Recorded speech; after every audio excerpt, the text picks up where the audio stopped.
Shalom para kekasih-kekasih Tuhan. Berjumpa kembali kita dalam program Suara Marturia hari Selasa 21 April 2026. Hari ini kita akan mendengarkan suara Tuhan dari kitab Hakim-Hakim pasal 3 ayat 12 hingga ayat yang ke-30. Tapi sebelum itu, mari kita berdoa. Tuhan yang hidup, kami datang dengan hati yang rindu mendengar suara-Mu. Di tengah berbagai kesibukan, tanggung jawab, maupun pikiran yang singgah di dalam hati kami, kiranya Engkau boleh menenangkan kami, supaya kami dapat peka untuk dapat memahami firman-Mu.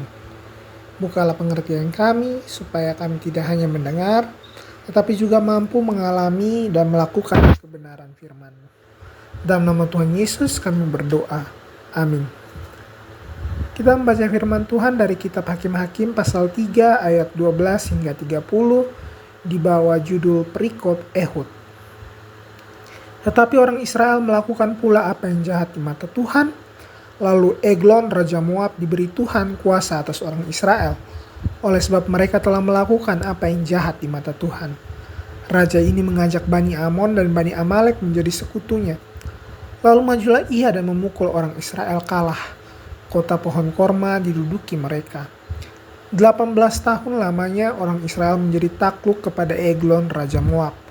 Lalu orang Israel berseru kepada Tuhan, maka Tuhan membangkitkan bagi mereka seorang penyelamat, yakni Ehud anak Gera, orang Benyamin, seorang yang kidal. Dengan perantaranya orang Israel biasa mengirimkan upeti kepada Eglon Raja Moab. Dan Ehud membuat pedang yang bermata dua, yang panjangnya hampir sehasta. Disandangnya lah itu di bawah pakaiannya, pada pangkal paha kanannya. Kemudian ia menyampaikan upeti kepada Eglon Raja Moab. Adapun Eglon itu seorang yang sangat gendut. Setelah Ehud selesai menyampaikan upeti itu, disuruhnya pembawa-pembawa upeti itu pulang.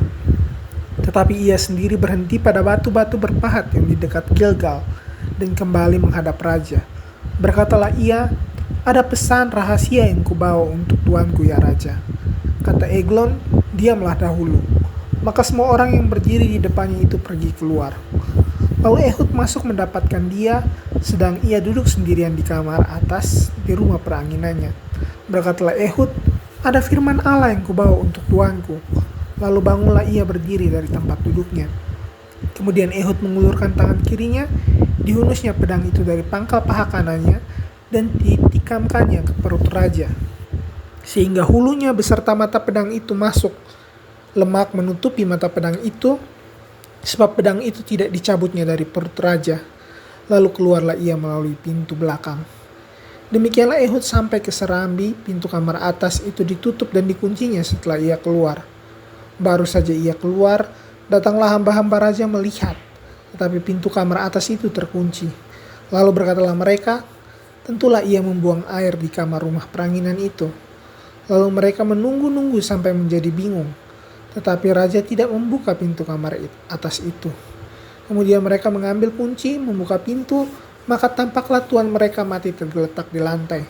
Sedang mereka berlambat-lambat, Ehud meloloskan diri. Ia lewat dari batu-batu berpahat dan meloloskan diri ke arah Seira. Setelah ia sampai ke sana, ditiupnya lah sangkakala di pegunungan Efraim. Lalu turunlah orang Israel bersama-sama dengan dia dari pegunungan itu, dan ia sendiri di depan. Berkatalah ia kepada mereka, ikutlah aku, sebab Tuhan telah menyerahkan musuhmu, orang-orang Moab itu ke dalam tanganmu. Maka turunlah mereka mengikuti dia, lalu mereka merebut tempat penyeberangan sungai Yordan ke Moab, dan tidak seorang pun dibiarkan mereka menyeberang. Pada waktu itu, mereka menewaskan kira-kira 10.000 orang dari Moab, semuanya orang yang tegap dan tangkas, seorang pun tidak ada yang lolos. Demikianlah pada hari itu Moab ditundukkan oleh Israel. Maka amanlah tanah itu 80 tahun lamanya. Demikianlah firman Tuhan. Bapak Ibu, saudara-saudari yang dikasihi oleh Tuhan, firman kita pada hari ini dimulai dengan satu realita bahwa orang Israel melakukan apa yang jahat di mata Tuhan. Ini bukanlah pertama kali Bahkan dalam kitab Hakim-Hakim, ini merupakan pola yang terus berulang dilakukan oleh mereka. Jatuh ke dalam dosa, kemudian mereka tertindas, mereka berseru, dan Tuhan membangkitkan seorang penyelamat. Dan yang mengejutkan adalah Tuhan tetap bertindak, walau umatnya berulang-ulang kali gagal. Di ayatnya yang ke-12 dikatakan bahwa Tuhan menguatkan Eglon, Raja Moab, untuk melawan Israel. Ini bagian yang penting dan terasa mengganggu, kenapa Tuhan justru menguatkan musuh. Disinilah kita melihat hal penting bahwa kadang tekanan bukan hanya kebetulan, tetapi bisa menjadi cermin dari kondisi rohani kita. Bukan berarti semua kesulitan adalah hukuman, tetapi firman ini mengingatkan bahwa ketika hati kita menjauh dari Tuhan, hidup kita menjadi rentan terhadap berbagai bentuk penindasan, entah itu kebiasaan buruk, kecemasan, atau relasi yang merusak. Selama 18 tahun, Israel hidup di bawah tekanan. Bayangkan 18 tahun itu bukan waktu yang singkat. Seringkali kita juga seperti itu, kita terlalu lama bertahan dalam kondisi yang sebenarnya tidak sehat, sebelum akhirnya kita benar-benar berseru kepada Tuhan. Di ayat ke-15, lalu orang Israel berseru kepada Tuhan. Dan Tuhan merespon dengan membangkitkan seorang penyelamat bernama Ehud. Ehud adalah seorang yang kidal, yang mana itu bukan hal umum, bahkan bisa saja dianggap kelemahan bagi orang masa itu. Tetapi Tuhan bekerja lewatnya. Ehud menggunakan ketidaksempurnaannya sebagai alat kemenangan. Dia menyembunyikan pedang di sisi kanan, tempat yang tidak biasa diperiksa, dan melalui cara yang tidak terduga, dia mengalahkan Eglon. Di sini ada hal yang mengejutkan, karena Tuhan tidak selalu memakai cara yang ideal menurut manusia. Dia bisa memakai kelemahan kita, keterbatasan, atau bahkan kekurangan menjadi jalan pembebasan. Ehud bukanlah pahlawan yang sangat hebat, strateginya sederhana, bahkan licik, tetapi Tuhan memakai keberaniannya, ketepatannya dalam membaca situasi, dan kesediaannya untuk bertindak. Dan setelah itu Israel memperoleh keamanan selama 80 tahun. Artinya satu tindakan ketaatan meskipun sederhana dapat membawa dampak yang panjang dan luas. Renungan ini membuat kita bertanya, apakah adalah Eglon dalam hidup kita hari ini? Sesuatu yang menekan, menguasai, atau membuat kita merasa terikat.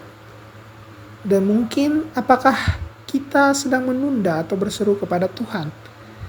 Jangan menunggu terlalu lama. Berseru kepada Tuhan bukanlah tanda kelemahan, tetapi awal dari pemulihan. Dan jangan meremehkan diri sendiri.